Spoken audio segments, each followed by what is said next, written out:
forever on fire. Dinner ಸಭೆ cancel ಬಳಿಕ ಕಾಂಗ್ರೆಸ್ ಅಸಮಾಧಾನ ಸ್ಫೋಟವಾಗಿದೆ. ದಲಿತ ಸಮುದಾಯದ ಸಚಿವರೆಲ್ಲರೂ ಒಟ್ಟಾದ್ರ ಹಾಗಾದ್ರೆ ಆ ರೀತಿಯಾದಂತಹ ಬೆಳವಣಿಗೆಗಳು ಕಾಂಗ್ರೆಸ್ನಲ್ಲಿ ನಡೀತಾ ಇದೆ. ನೋಡಿ, ಡಿನ್ನರ್ ಸಭೆ ಕ್ಯಾನ್ಸಲ್ ಆಯಿತು. ದಲಿತ ಸಮುದಾಯದ ಸಚಿವರು ಸಿಡಿದೆದ್ದಿದ್ದಾರೆ, ಒಟ್ಟಾಗಿದ್ದಾರೆ. ಆ ಸಂದೇಶ ಬರ್ತಾ ಇದೆ. ಡಿಕೆಶಿ ಸುರ್ಜೇವಾಲಾ ವಿರುದ್ಧ ಒಳಗೆ ಕತ್ತಿ ಮಸಿತಾ ಇದ್ದಾರಾ? ವಿವಾದಾತ್ಮಕ ಹೇಳಿಕೆ ನೀಡಬೇಡಿ ಅಂದ್ರೂ ಕೂಡ ಡೋಂಟ್ ಕೇರ್ ಅಂತಿರೋದು ಯಾಕೆ? ಬಹಿರಂಗವಾಗಿ ಅಸಮಾಧಾನ ಹೊರ ಹಾಕ್ತಿರೋದು ಯಾಕೆ? ಸಿದ್ದರಾಮಯ್ಯನವರು ಪರವಾದಂಥ ಬಣ ಇದು.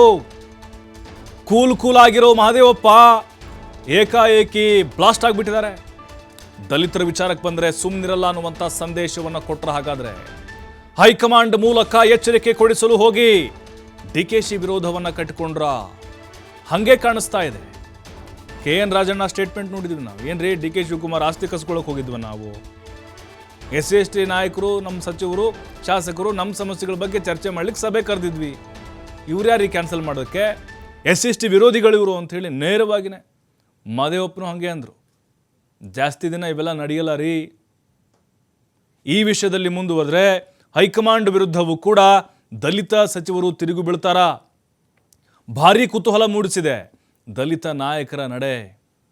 ನೋಡಿ, ಈ ಪವರ್ ಶೇರಿಂಗ್ದು ಚರ್ಚೆಗಳಾಗ್ತಾ ಇರುವಂಥ ಬೆನ್ನಲ್ಲೇ ದಲಿತ ಸಚಿವರುಗಳು ಎಲ್ಲರೂ ಒಗ್ಗಟ್ಟಿನ ಸಂದೇಶ, ಅಂದರೆ ಸಿದ್ದರಾಮಯ್ಯನವರ ಬೆಂಬಲಕ್ಕೆ ನಿಂತಿದ್ದೇವೆ ನಾವು.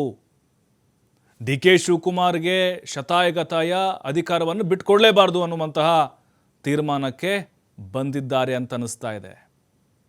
ಯಾಕೆಂದರೆ ಹೆಚ್ಚಿಗೆ ಶಾಸಕರಿರೋರು ನಾವು, ಕಾಂಗ್ರೆಸ್ಸನ್ನು ಕಟ್ಟಿದವ್ರು ನಾವು ಅಂತ ಮಾದೇವಪ್ಪನವ್ರು ಹೀಗೆ ನೇರವಾಗಿ ಹೇಳಿಕೆಯನ್ನು ಕೊಡ್ತಾ ಇದ್ದಾರೆ. ನಾವು ಅಂದರೆ ಪರಿಶಿಷ್ಟರೇ ಕಾಂಗ್ರೆಸ್ನ ತಳಪಾಯ ಹಾಕಿದವರು ಅಂತ. ಯಾಕೆ ಹಾಗಾದರೆ ಕಾಂಗ್ರೆಸ್ನಲ್ಲಿ ದಲಿತ ಸಚಿವರುಗಳು ಈ ರೀತಿ ಸಿಡಿದೆದ್ದಿದ್ದಾರೆ? ಕಾರಣ ಇಷ್ಟೇ. ನೇರವಾಗಿ ಹೈಕಮಾಂಡ್ ಏನಾದರೂ ಫೋನ್ ಮಾಡಿ, ಸುರ್ಜೇವಾಲಾ ಅವರು ಅಥವಾ ಯಾರೋ ಹೈಕಮಾಂಡ್ ನಾಯಕರು ಫೋನ್ ಮಾಡಿ, ಬೇಡ, ತಪ್ಪು ಸಂದೇಶ ಹೋಗುತ್ತೆ, ಬಿಟ್ಬಿಡಿ ಅಂತ ಈ ಹಿಂದಿನ ಡಿನ್ನರ್ಗಳನ್ನು ಸ್ಟಾಪ್ ಮಾಡಿ ಆರಂಭದಲ್ಲೇ ಅವರು ಕಟ್ಟಿ ಹಾಕಿದರೆ ಈಗ ಏನು ಅನ್ನಿಸ್ತಾ ಇರಲಿಲ್ಲ. ಅಲ್ಲೇ ಆರಂಭದಲ್ಲಿ ಅವಕಾಶವನ್ನು ಮಾಡಿಕೊಟ್ರು. ಈಗ ಇವ್ರದಕ್ಕೆ ಏಕಾಏಕಿ ತಡೆ ಹಾಕಿದರು. ಕಾರಣ DK ಶಿವಕುಮಾರ್ ಅವರೇ ಸುರ್ಜೇವಾಲಾ ಅವರಿಗೆ ಫೋನ್ ಮಾಡಿ ಹೇಳಿ ಅಥವಾ ಅವರು ಇದಕ್ಕೆ ಬ್ರೇಕ್ ಹಾಕುವಂತೆ ಹೇಳಿಸಿದ್ದಾರೆ ಅನ್ನುವಂಥ ಆರೋಪ ಇವ್ರದ್ದು. ಹಾಗಾಗಿನೇ ಈಗ ಎಲ್ಲರೂ ಒಗ್ಗಟ್ಟಿನ ಒಂದು ಸಂದೇಶ. ಎಷ್ಟು ಅಂತ ನಮ್ಮನ್ನು ತಡಿತೀರಿ? ಬ್ರೇಕ್ ಹಾಕಿರ್ಬೋದು, ನಾವು ಬಿಡಲ್ಲ ಖಂಡಿತವಾಗಲು. ಮತ್ತೆ ಡಿನ್ನರ್ ಮೀಟಿಂಗನ್ನು ನಾವು ಮಾಡ್ತೀವಿ, ಬಟ್ ಮುಂದುವರೆದಿದೆ, ಆದರೆ ಕ್ಯಾನ್ಸಲ್ ಆಗಿದೆ ಅಂಥೇಳಿ ಭಾಳ ಸ್ಪಷ್ಟವಾಗಿ ಹೇಳಿದ್ದಾರೆ. ಅಂದರೆ ಇಲ್ಲಿ DK ಶಿವಕುಮಾರ್ ಅವರು ದಲಿತ ಸಚಿವರುಗಳ ವಿರೋಧವನ್ನು ಕಟ್ಟಿಕೊಂಡ್ರು, ಏನೋ ಮಾಡಲಿಕ್ಕೆ ಹೋಗಿ ಅನ್ನೋದು ಕ್ಲಿಯರಾಗಿ ಕಾಣಿಸ್ತಾ ಇದೆ. ಮತ್ತಷ್ಟು ಮಾಹಿತಿ ಶಿವಕುಮಾರ್ ನೀಡ್ತಾರೆ. ಶಿವಕುಮಾರ್, ಗಮನಿಸ್ತಾ ಇದ್ದೀವಿ ಡಿನ್ನರ್ ಒಂದು ಸಭೆ ಕ್ಯಾನ್ಸಲ್ ಆದಮೇಲೆ ದಲಿತ ಸಚಿವರುಗಳ ಹೇಳಿಕೆ ನೋಡ್ತಾ ಇದ್ದೀವಿ. ಸಿಡಿದೆದ್ದು ಬಿಟ್ಟಿದ್ದಾರೆ, ನೇರವಾಗಿ DKಶಿ ವಿರುದ್ಧ ಹರಿಹಾಯ್ತಾ ಇದ್ದಾರೆ. ಅಂದರೆ ಈ ಪವರ್ ಶೇರಿಂಗ್ ಚರ್ಚೆಗಳು ತೀವ್ರ ಸ್ವರೂಪವನ್ನು ಪಡೆದುಕೊಳ್ತಿರುವ ಬೆನ್ನಲ್ಲೇ ಈ ರೀತಿ ಒಗ್ಗಟ್ಟಿನ ಪ್ರದರ್ಶನವನ್ನು ಮಾಡಲಿಕ್ಕೆ ಮುಂದಾಗ್ತಾ ಇದ್ದಾರೆ. ಸಿದ್ದರಾಮಯ್ಯವ್ರ ಬೆನ್ನಿಗೆ ನಾವು ಗಟ್ಟಿಯಾಗಿದ್ದೇವೆ, DK ಶಿವಕುಮಾರ್ ಅವರಿಗೆ ಶತಾಯಗತಾಯ ಅಧಿಕಾರ ಬಿಟ್ಟು ಕೊಡಲೇಬಾರ್ದು ಅನ್ನುವಂಥ ಒಂದು ನಿಲುವಿಗೆ ಬಂದು ಬಿಟ್ಟಿದ್ದಾರೆ ಅನ್ನೋ ಒಂದು ಗೊತ್ತಾಗ್ತಾ ಇದೆಯಾ? ಖಂಡಿತ ಪ್ರಭು.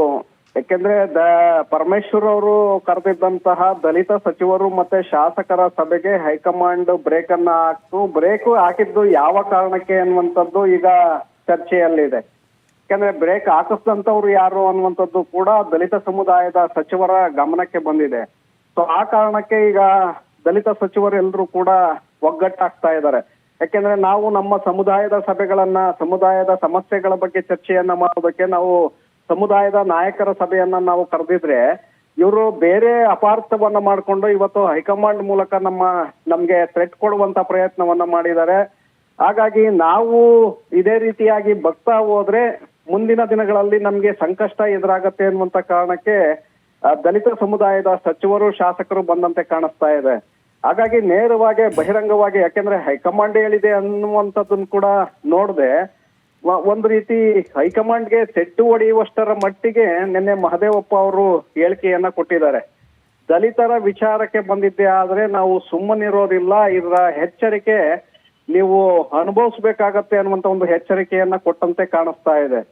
ನೇರವಾಗಿ ಅವರು ಹೆಸರನ್ನ ಇಲ್ಲಿ ತೆಗೆದುಕೊಳ್ಳದೆ ಹೇಳಿಕೆಯನ್ನ ಕೊಟ್ಟಿದ್ರು.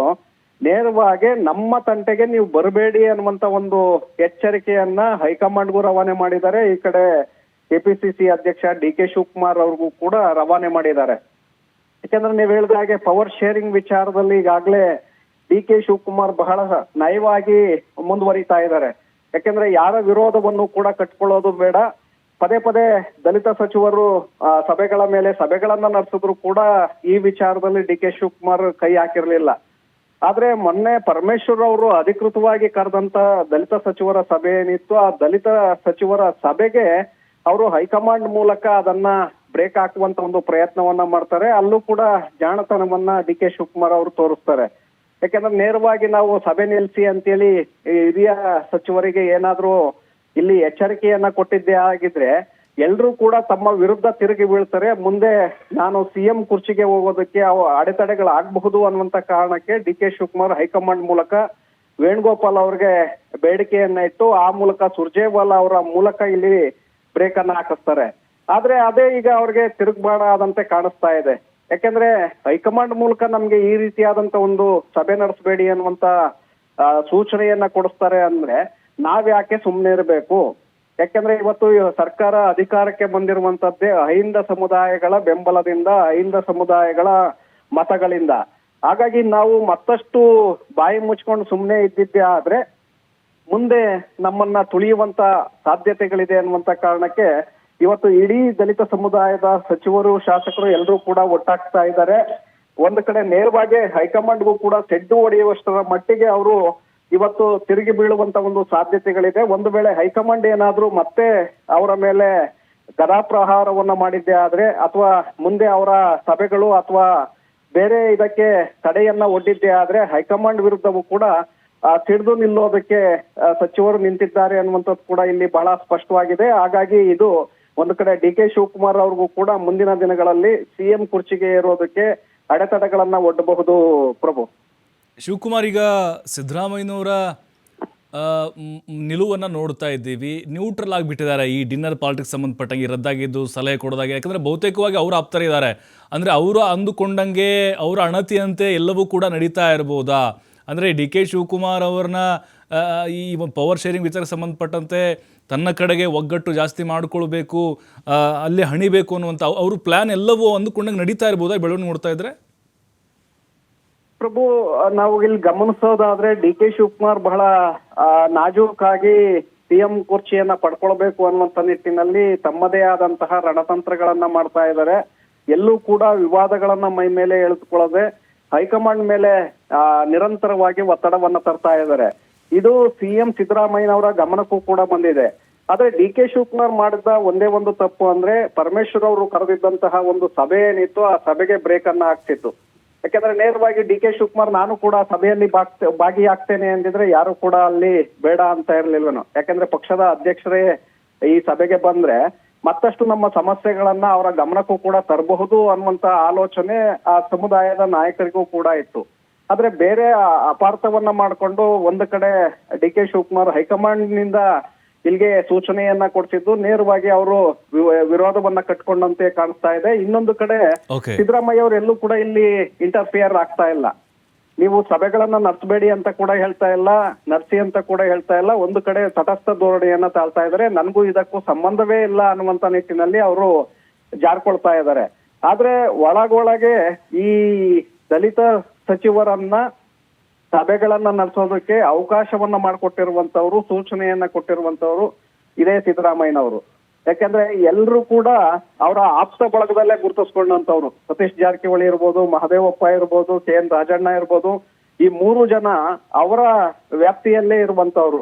ಆದ್ರೆ ಪರಮೇಶ್ವರು ಸಿದ್ದರಾಮಯ್ಯನವರ ವಿರುದ್ಧವಾಗಿ ನಿಂತಿದ್ದಂತವ್ರು. ಆದ್ರೆ ಕೆಲವು ಕಾರಣಗಳನ್ನ ಮುಂದೆ ಇಟ್ಟು ಪರಮೇಶ್ವರ್ ಅವರನ್ನು ಕೂಡ ಈಗ ಮನವೊಲಿಕೆ ಮಾಡಿ ಅವರನ್ನು ಕೂಡ ತಮ್ಮ ಆಪ್ತ ಬಳಗದಲ್ಲಿ ಮುಖ್ಯಮಂತ್ರಿಗಳು ಸೇರಿಸ್ಕೊಂಡಿದ್ದಾರೆ. ಪರಮೇಶ್ವರ್ ಅವರನ್ನೇ ಮುಂದೆ ಬಿಟ್ಟು ಡಿ ಕೆ ಶಿವಕುಮಾರ್ ಸಿಎಂ ಕುರ್ಚಿಗೆ ಏರೋದಕ್ಕೆ ಅಡೆತಡೆಗಳನ್ನ ಪರೋಕ್ಷವಾಗಿ ಮಾಡ್ತಾ ಇದ್ದಾರೆ. ಈ ಸಭೆಗಳನ್ನ ನಡೆಸ್ತಾ ಇರುವಂತ ಉದ್ದೇಶ ಕೂಡ ಡಿ ಕೆ ಶಿವಕುಮಾರ್ಗೆ ಯಾವುದೇ ಕಾರಣಕ್ಕೂ ಕೂಡ ಸಿಎಂ ಕುರ್ಚಿ ಸಿಗಬಾರ್ದು ಅನ್ನುವಂತ ನಿಟ್ಟಿನಲ್ಲೇ ಮುಖ್ಯಮಂತ್ರಿಗಳು ಈ ಒಂದು ಪ್ಲಾನ್ ಅನ್ನ ರೂಪಿಸಿದಂತೆ ಕಾಣಿಸ್ತಾ ಇದೆ ಪ್ರಭು. ಥ್ಯಾಂಕ್ ಯು ಶಿವಕುಮಾರ್ ತಮ್ಮೆಲ್ಲ ಮಾಹಿತಿಗಾಗಿ.